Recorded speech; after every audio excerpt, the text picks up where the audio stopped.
legendary Jeep vehicles.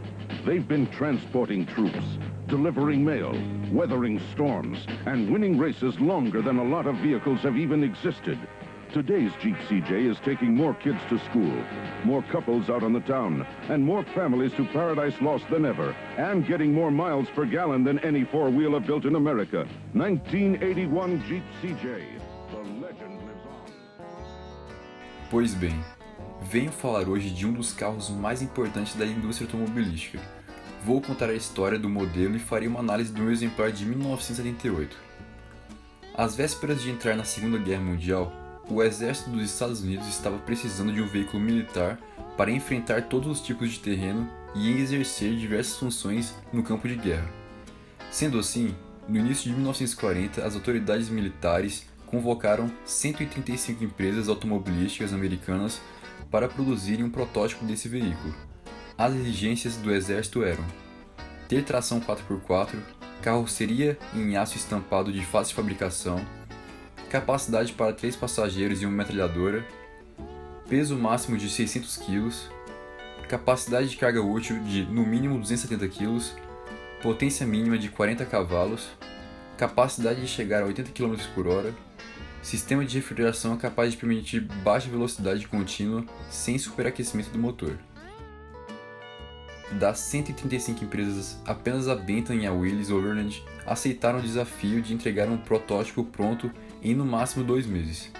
O veículo desenvolvido pela Bentham, chamado de Blitzbug e posteriormente de Old Number One, atendeu às necessidades do exército e serviu como base para a criação dos protótipos da Willys e posteriormente da Ford. Concluída a primeira etapa da licitação e na frente das demais, a Bentham necessitava de um engenheiro experiente para aprimorar o projeto do que seria o Jeep. Sendo assim, Carl Probst, um experiente engenheiro autônomo, iniciou os trabalhos na Bentham em 17 de julho de 1940, sem receber salário, e em 2 dias concluiu o projeto de desenhos, tornando-se o pai do futuro e lendário Jeep. Um dos maiores problemas envolvendo a Bentham era sua infraestrutura, ou seja, sua capacidade de produção de veículos, situação totalmente oposta à Ford e à Willys. Posteriormente, o protótipo da Bentham foi entregue ao exército e os testes começaram. O projeto foi aceito de forma exemplar pelos generais, até alguém questionar sobre o peso do veículo. Sem combustível, água e óleo, o Jeep pesava 835 kg, ou seja, 235 kg acima da especificação. Após um breve silêncio, tiveram uma excelente ideia. Um general da cavalaria entrou em cena e ofereceu uma sábia interpretação das regras. Se 2 homens conseguirem tirá-lo da vala, estará aprovado. Foram as palavras de um homem de 1,80 de altura e 115 kg. Ele caminhou até o Blitzbug e, sozinho, levantou a traseira do chão. Durante sua apresentação, 2 executivos da Willys estavam presentes, Delmar Ross e Jenny Rice. Com as ideias do projeto da Bentham, Rice retornou à fábrica da Willys em Toledo e as colocou em prática no projeto do protótipo em desenvolvimento. Em 11 de novembro, a Willys entregou seu protótipo aos militares, chamado Willys Quad. Negociaram com o governo o preço de $739 a unidade de cada veículo e prometeram 125 exemplares por dia. A Ford também criou seu protótipo, chamado Ford Pygmy, que utilizava o mesmo motor do Willys e foi entregue no dia 23 de novembro.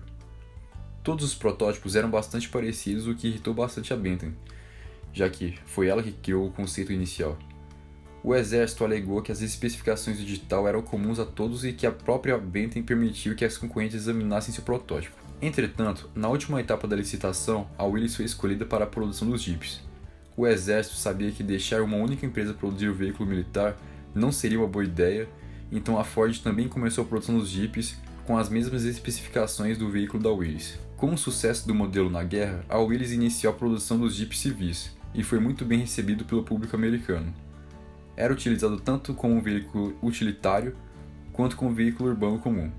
Surgiram outros modelos derivados do Jeep, como por exemplo o Jeepster. Foi focado no público jovem. O modelo picape também chegou no mercado e agradou os consumidores. Em 1951, o Museu de Arte Moderna reconheceu o Jeep como uma obra-prima automotiva mundial. Depois da guerra, Henry Kaiser adquiriu a Willys Overland por $60 milhões. Em outubro de 1954, o CJ5 foi lançado e continuou tão popular que foi sendo modernizado até o ano de 1983. Aqui no Brasil, o Jeep foi lançado em 26 de abril de 1952, com a fundação da Willys Overland do Brasil e nacionalizado em 24 de fevereiro de 1954. No dia 9 de outubro de 1967, a Ford adquiriu as ações majoritárias da Willys e continuou a produção dos Jeeps. Já em março de 1983, a Ford encerrou a produção dessa lenda. Pois bem, o nome Jeep foi derivado da pronúncia em inglês GP, que significa General Purpose Vehicle. Outro fato que ajudou a popularizar esse nome se deu graças ao personagem de quadrinhos Eugene, no qual a única palavra que ele pronunciava era Jeep. Esse personagem era o mascote da Olivia Palito, namorada do marinheiro Popeye. Uma característica desse personagem era o poder que ele tinha de andar pelas paredes e tetos. Dessa forma, os soldados da época relacionaram essa habilidade especial com a capacidade de off-road de enfrentar diversos terrenos do Jeep. Bom, então agora vamos para a ficha técnica do Jeep 2.3. Ele tem um motor de 4 cilindros em linha, 2.3 litros, tração 4x4, câmbio manual de 4 marchas, embreagem monodisco a seco, suspensão, eixo rígido tanto na traseira quanto na dianteira, freios a tambor também nas 4 rodas.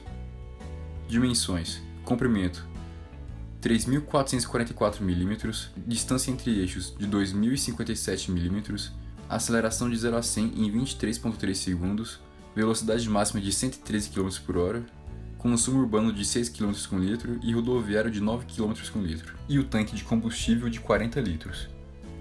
Agora eu vou falar sobre o meu Jeep. Pois bem, em 1997 meu pai adquiriu esse Ford Jeep. Era verde claro e estava em razoável estado de conservação. O objetivo dele era restaurá-lo e deixar o mais original possível, tanto a parte estética quanto mecânica. Após iniciar a restauração, meu pai adquiriu outro Jeep para servir como carro doador. Depois de alguns meses, o carro já estava pronto e se manteve praticamente igual nesses últimos 20 anos. Durante esse tempo, o carro passou a maior parte do tempo parado, quase nunca saía da garagem. Meu pai fazia questão de ligá-lo uma vez por semana, mas eram raras as vezes que ele saía para dar uma volta. Consequentemente, as vezes que o carro era utilizado, estava com algum problema mecânico, como freios funcionando de forma parcial, velas falhando, bateria quase sempre descarregada, carburador desregulado e até mesmo problemas com o motor de partida. Sempre era uma novela fazer o Jeep funcionar. Tudo isso porque meu pai sempre trabalhou muito e quase não tinha tempo para tirá-lo da garagem. Em 2014, tirei carteira de motorista e comecei a rodar mais com o carro. Passei a frequentar encontros de carros antigos com ele e deixá-lo com manutenções em dia. Infelizmente, me mudei de cidade e o Jeep voltou a ficar parado, mas meu pai passou a funcionar ele com mais frequência. Os problemas começaram a sumir, freios não deram mais problemas, a ignição quase nunca falhava e os passeios com ele eram diversão pura. Falando agora um pouco da experiência de direção do carro, uma das grandes diferenças que percebo nele em relação aos outros veículos é a sensibilidade. Por se tratar de um veículo quase que totalmente mecânico, tudo o que acontece no veículo é passado ao motorista. A direção não é pesada, mesmo não tendo direção hidráulica. Os pedais de freio e embreagem são relativamente duros, mas também bastante precisos. Uma das coisas que mais gosto no Jeep é o engate das marchas, pois são extremamente precisas. Os bancos que estão nele são bastante confortáveis, mas não sei dizer se os originais também são. Um dos maiores problemas envolvendo os Jeeps é o espaço interno. Não existe porta-malas e por causa das caixas de roda, o banco traseiro só leva 2 pessoas. Se for fazer uma viagem, é altamente recomendável retirar o banco e deixar todo o espaço como porta-malas. Muitos pensam que por ter um motor de 4 cilindros de 2.3 litros, acham que o carro tem um consumo razoável, mas a verdade é que ele bebe bastante. Na cidade, a média é de 5 km com litro, já na estrada faz algo entre 6 e 6,5 com litro. Mesmo possuindo o motor do Maverick, da F100, da FCT5 e até mesmo da Ranger, seu consumo é bastante elevado em relação a esses outros modelos. Sobre o desempenho dele, é bastante tranquilo na cidade. Na estrada, o veículo mantém uma velocidade de cruzeiro de 80 km por hora, mais que isso, seu consumo se eleva absurdamente. Na primeira viagem que fiz com ele, rodei 40 km na rodovia, mantendo entre 70 e 80 km por hora, e tive um consumo de 2,9 km com litro. Sim, foi um consumo péssimo, mas foi a primeira viagem nos últimos 25 anos e o carro falhou bastante nesse percurso. Na volta, o carro já estava bem mais solto e deu para ter um consumo melhor. Nosso exemplar tem a opção de 4x4 com reduzida. Nunca necessitamos desse recurso, mas faz o Jeep virar quase um trator.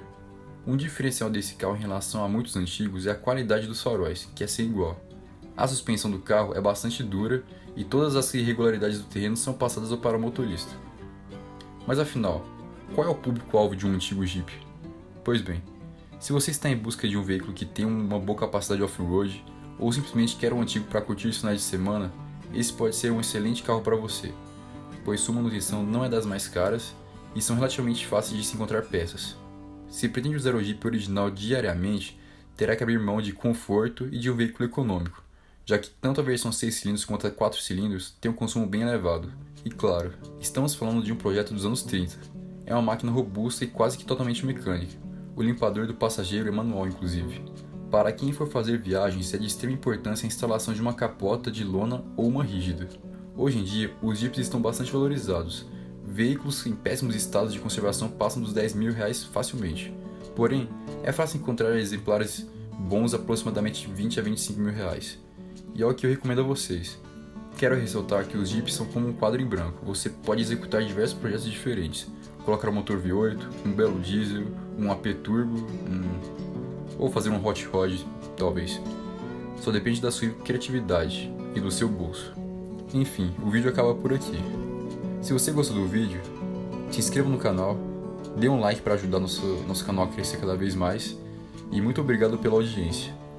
Se você não concordou com alguma coisa que eu falei, diga nos comentários. Se gostou do formato do vídeo, comente aí também. Muito obrigado a todos os inscritos e até mais.